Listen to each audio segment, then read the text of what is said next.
Boa noite, meus irmãos e minhas irmãs. Vamos iniciar o nosso estudo da noite de hoje, né? Como já estamos harmonizados com a música, e sabemos que a música é algo forte, algo presente em nossas vidas, que renova o nosso ser, a nossa alma, vibra com as músicas celestiais. Mas, como é de praxe, vamos convidar a nossa irmã Surama para que ela possa vir iniciar o trabalho da noite de hoje com a sua prece.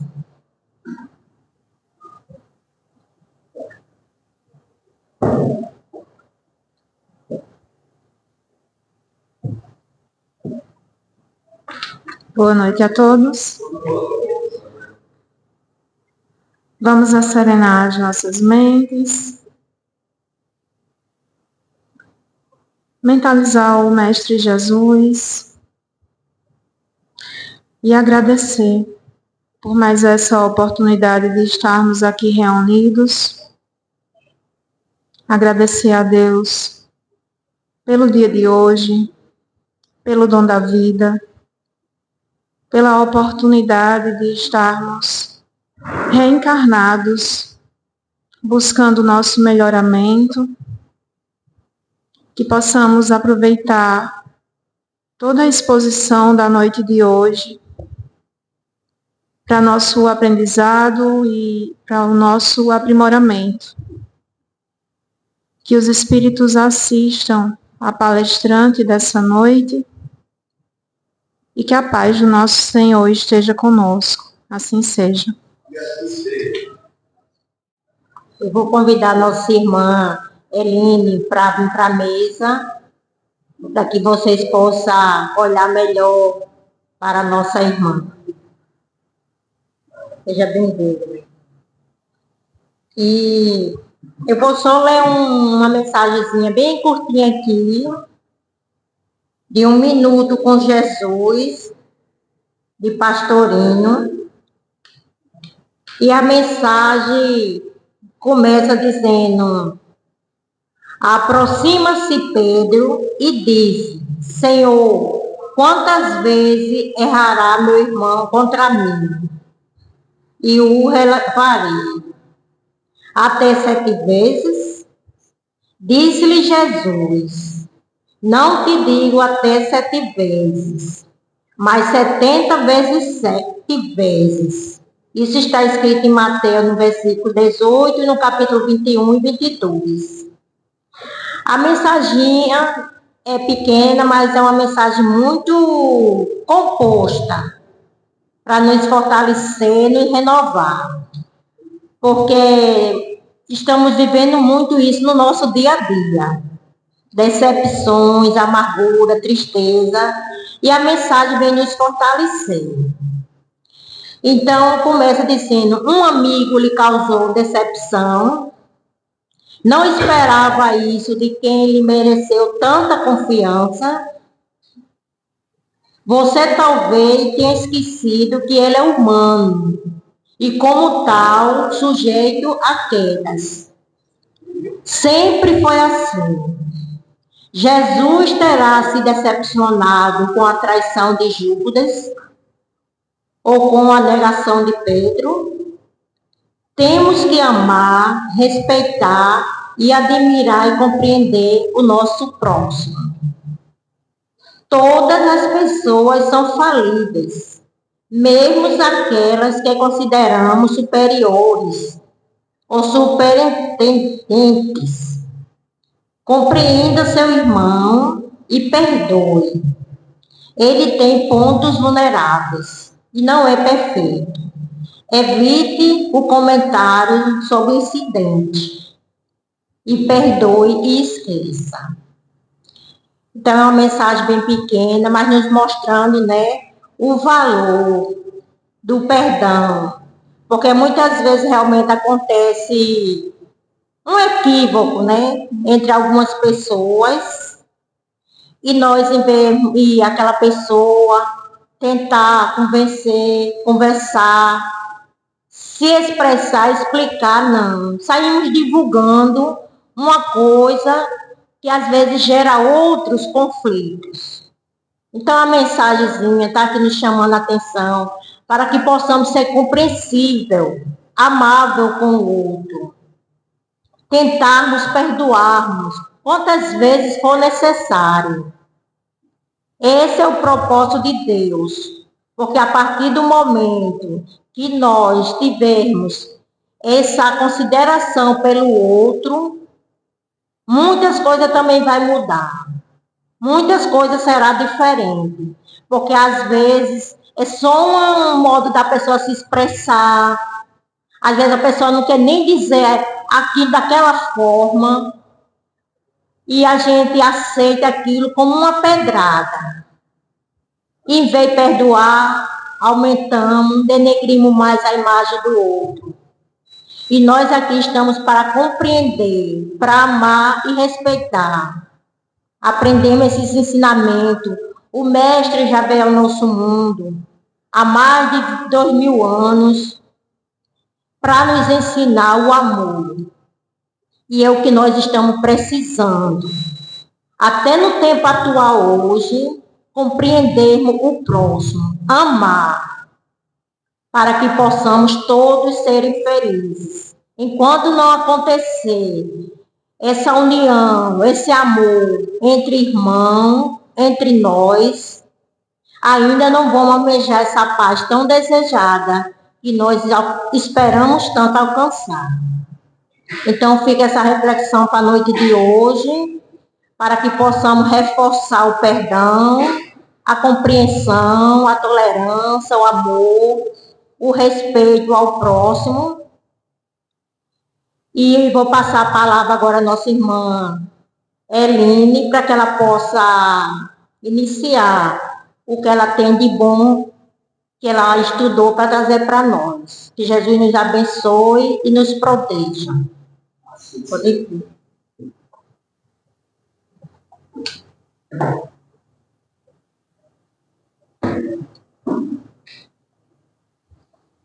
Boa noite a todos e a todas, encarnados, encarnadas, desencarnados e desencarnadas, né? Porque temos uma plateia ampla no Centro Espírita. Nós somos convidadas hoje para falar da lei de conservação, que é uma das leis divinas. E é claro que, como eu sempre digo, uma palestra é apenas um incentivo para que a gente estude mais.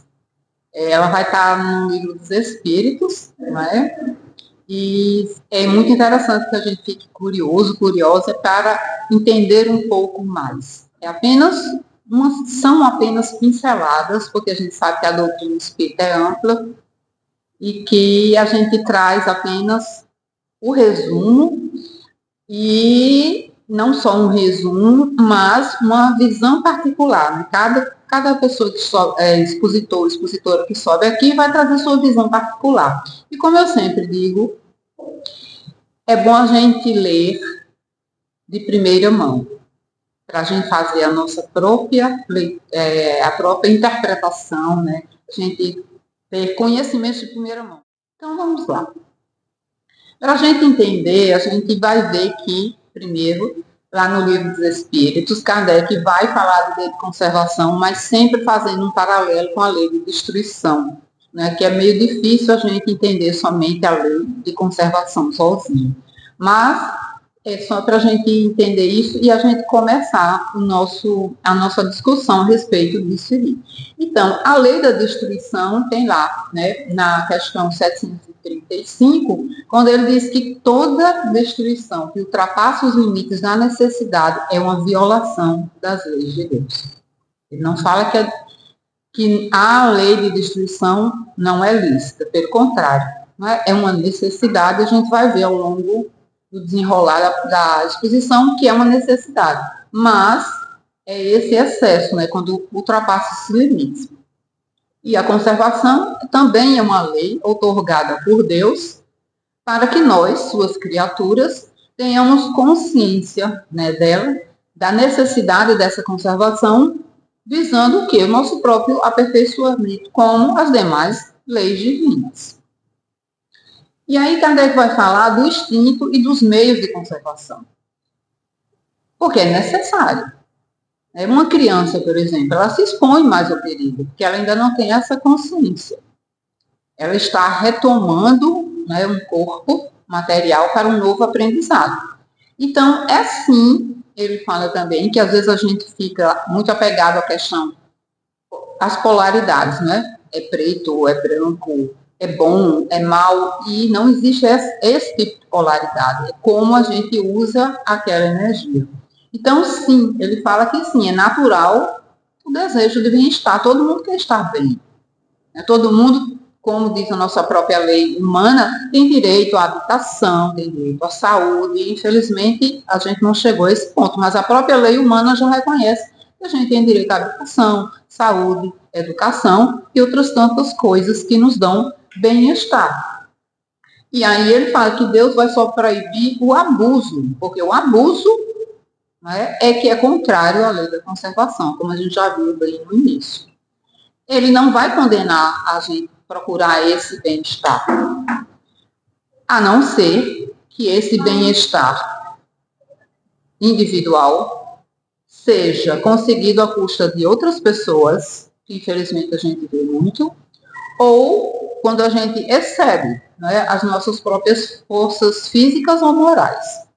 Quando a gente passa do limite, a gente deixa de se conservar. E aí tem a questão do usufruto dos bens terrenos. Eu sempre digo que para a gente entender Kardec, interpretar bem Kardec, a gente precisa dominar os conceitos, para que a gente não esteja entrando em polêmicas desnecessárias. O que é bens terrenos para a doutrina espírita? Às vezes a gente acha que é o quê? A minha garrafinha de água é meu bem terreno. O retroprojetor, projetor de slide ali, é um bem terreno. A cadeira é um bem terreno. Mas para a doutrina espírita, bem terreno é tudo que a gente usufrui aqui na Terra. Né? Então, bens terrenos. Por quê? Porque eu estou encarnada, eu estou na Terra. Então, excede a questão material. Se eu me apego, uma coisa eu amar meu filho, outra coisa eu me apegar ao meu filho, ele não está na matéria. Ele está materializado, ele está materializado. E é isso que Kardec vai discutir, e os espíritos, é claro, vão discutir na questão da conservação. Amar é conservar. Me apegar já é extrapolar essa conservação. Porque eu, enquanto mãe, perdoe as mães, mas a gente precisa escutar isso às vezes. Eu, enquanto mãe, quando eu me apego demais ao meu filho, eu impeço que ele cresça espiritualmente, que ele desenvolva as potencialidades que ele veio aqui desenvolver tanto quanto eu. Né? Então, é a diferença de conservar e se apegar. Usufruir desses bens terrenos é direito de todos nós encarnados e encarnadas. E também é consequência da necessidade de viver. Precisamos nos vestir, bem terreno. Precisamos nos locomover. Se eu não tenho um carro, mas eu preciso de um ônibus para me locomover. Eu estou usando o que a gente chama de dinheiro, que é um bem terreno. É uma necessidade. E é claro que Deus não ia obstacular. Mas aí tem o atrativo do prazer. Não é para a gente querer adquirir essas coisas. Aí alguém podia perguntar, mas e por que Deus nos atraiu pelo prazer aos bens terrenos? Porque aí a gente se apega. Né? Mas é claro que o Criador é sábio. Se ele instituiu o atrativo do prazer, tinha um objetivo, ou vários objetivos, que a gente vai resumir em 2. O primeiro seria encorajar o cumprimento da nossa missão, porque senão a gente podia se acomodar.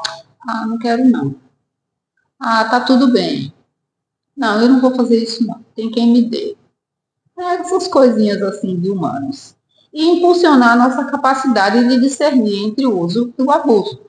Porque se eu tenho o atrativo do prazer, eu quero uma roupa nova. Ok. Por quê? Eu tenho prazer em vestir uma roupa nova. Algumas mulheres gostam mais, os rapazes também, né? Isso depende, é do ser humano. Então, tem o atrativo do prazer. Mas aí, vai o quê? Impulsionar minha capacidade de discernimento. Eu vou trabalhar para ter. Eu preciso da roupa? Preciso. Mas eu preciso de 100 blusas no meu guarda-roupa? Não. Então, eu sinto prazer em ter, mas ao mesmo tempo, essa necessidade vai me levar a refletir, a discernir. Então, o atrativo do prazer vai fazer com que a gente desenvolva a nossa razão. Ao mesmo tempo que nos atrai, nós também, o objetivo maior é impulsionar o discernimento, né, a nossa razão, que é um dos objetivos de estarmos encarnados e encarnadas. E aí ele entra na questão do necessário e do supérfluo. O uso, o abuso é pensar necessário e pensar o supérfluo. Né? E aí na questão 705 tem um alerta aqui para a gente. Né? A Terra produziria sempre o necessário, se com o necessário o homem soubesse contentar-se. Se a gente se contentasse com o necessário. Se o que ela produz não basta a todas as necessidades, é que ele emprega o supérfluo, no supérfluo, o que poderia ser aplicado no necessário. Quantos têm de mais e outros têm de menos? Por quê? Porque falta esse discernimento entre o uso e o abuso. Falta o discernimento do que é realmente necessário e do que é supérfluo. A globalização trouxe uma coisa boa, e tudo traz coisas boas e coisas menos boas. É o que vinha falando no início, é uma energia, é como a gente lida com ela. A globalização trouxe uma coisa boa, que foi os alimentos. Né? A troca de alimentos entre os continentes, entre as nações, favoreceu uma melhoria da alimentação. A engenharia alimentar também melhorou isso. Mas aí vem o quê? O abuso de todas as formas. E hoje a gente tem um problema seríssimo em países ricos, que é uma doença, já virou uma doença chamada obesidade. E a obesidade, como se achava antigamente, não é só você ser gordinho. E eu não estou condenando quem é gordinho, gente. Eu estou dizendo que obesidade, né, quando você se alimenta além do que você precisa, se torna obesidade. E a obesidade traz N problemas de doença. Doenças. Né? Por quê? Excesso de alimentação. O que deveria ser o quê? Um bom uso. Essa fartura, digamos assim, né? essa melhoria alimentar devia ser para ela ser distribuída com todos e não ficar na mão de poucos, e esses poucos mesmo estão sofrendo pela retenção desse recurso. Então, é a questão do necessário e do supérfluo que o Livro dos Espíritos traz, o Evangelho segundo o Espiritismo também discute. Não é? E olha, veja, isso aqui é da ciência, não é do Espiritismo, mas vem, né, em nosso socorro para provar o quanto Kardec já tinha razão naquela época. Em julho, ou seja, 7 primeiros meses do ano, nós já gastamos os recursos do planeta que era para gastar no ano inteiro. O que é isso? Digamos assim, você tem, comparando, você tem no seu armário, na sua cozinha, alimento para o mês todo, certo? Você comprou alimento para o mês. Aí, quando chega 2/3 do mês, ou menos, 2/3 não, né? Meio mês, na metade 15, lá para o dia 18, mais ou menos, você já comeu tudo que tem na sua despensa. E agora? Como fica o resto do mês? Nós entramos no cartão de crédito. Né? O planeta tem cartão de crédito? Quem vai pagar essa conta? Isso não é uma conta aleatória. Nós vivemos num ecossistema fechado chamado planeta Terra. Tem recursos limitados.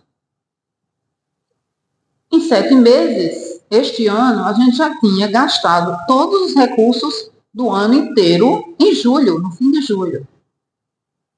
Isso é para lá de abuso, é para lá de excesso. Né? Então, a gente tem que começar a pensar. E aí, quais são as principais consequências? Principais, tá? Principais, porque são inúmeras. A primeira é a escassez de água, que muitos países já estão sofrendo. Nós ainda não estamos sofrendo tanto. A gente está achando que está tudo muito bem, porque a gente tem um país com muitos recursos. Quem leu a Carta de Caminha, não estou dizendo se é boa, se Caminha era maravilhoso, não. Estou dizendo que a carta é bem escrita e é linda, tá? É linda, estou falando da escrita. Né? Em se plantando, tudo dá, e ele falando N coisas ali da nossa terra. Nós temos muita abundância, então a gente ainda não está sentindo. Mas grande parte do mundo já está sofrendo com a escassez de água. Perda da biodiversidade. A diversidade da vida. A gente acha que isso não influi na gente. Vocês não imaginam o quanto isso influi. Erosão do solo, crise climática, isso a gente está vendo toda hora.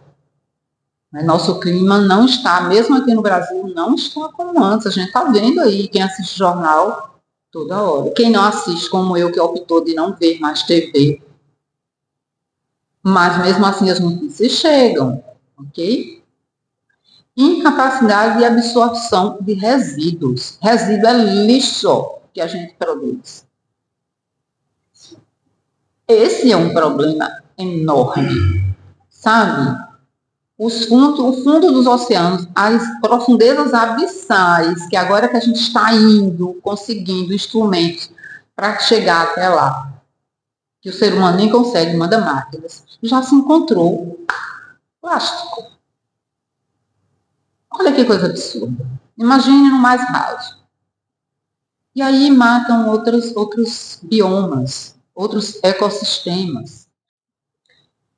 E aí, essa é uma frase bem interessante, que ele fala que toda destruição antecipada obsta o desenvolvimento do princípio inteligente. São coisas que às vezes passam por a gente e a gente não presta atenção no livro dos Espíritos. Veja bem, destruição antecipada. O que é que a gente anda fazendo com as nossas florestas, com os nossos oceanos, com os biomas, com as biotas, com os ecossistemas? Destruindo. E aí a gente está pensando somente nos animais? Não, veja como é profunda a questão. Ele fala que obsta o desenvolvimento de quê? Do princípio inteligente. Não é nem ainda do espírito. É muito lá atrás. É o próprio princípio inteligente que está ainda ascendendo através dos reinos. Olha só como é realmente profundo. Nós estamos atrapalhando. Aí eu lembro de Emmanuel, uma frase dele, não sei qual é o livro, mas ele disse que se a gente não atrapalhasse, a gente não se comprometia tanto. Bastava a gente não atrapalhar. Mas a gente está atrapalhando ainda uma altura dessa. E a gente atrapalha muito mais, porque aí a gente está pensando, né, no material. Mas, como a gente viu lá no início, né, bem material é tudo que está na matéria.